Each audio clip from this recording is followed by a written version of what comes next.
Nu, kā tev gāja šodien, Endī? Normāli. Pirmajā braucienā salauz Denferu. Jā, un tad baigi grūti stūri griežās, jā? Tad viņi pārāk viegli un, sit stūri no rokām ārā. Rokām spēka pietikās? Jā. Patīka kvadrīti braukt? Jā, ļoti. Brauks visu laiku kvadrīti, tas Olīķi arī negrib pabraukt? Olīķi nē. Kāpēc? Man jau ir ar kvadru labāk patīk. Pieredzēs, jā? Jā. Nu, un cik tu bieži brauc uz gonkām? Tā es parasti braucu uz Latvijas čempionātiem un federācijas kausiem. Labs. Un, šogad es atbraucu tā treniņam šeit. Jo man vismazākais mocis un visgrūtāk arī te tikt cauri. Cik tev izspēcīgs mocīts? Šīm ir 200 kubi. Oho, spēka pietiek šī tik ilgi braukt? Jā. Neprasās ātrāks mocīts? Ar šo es tikai pirmo sezonu tagad braucu. Tu uzkāp tagad šitas tev tā kā lielais skaitās? Jā. Nu, un kā ir? No mazā uz lielo? Tagad vēl bišķiņi jāpatrenējās ar šitām, tas būs ļoti labi. Nu, tad forši. Nu, paldies tev un lai tev veicās. Lūdzu, paldies.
Pieprasīts cilvēks, jā. Un atkal Kristaps Smilnieks, Proģēns, MZV uz pirmo vietu, trīs braucavas.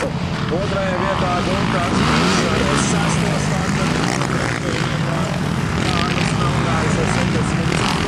klasē arī augumā padevies diezgan ražāks ir un viņi Rumāņi.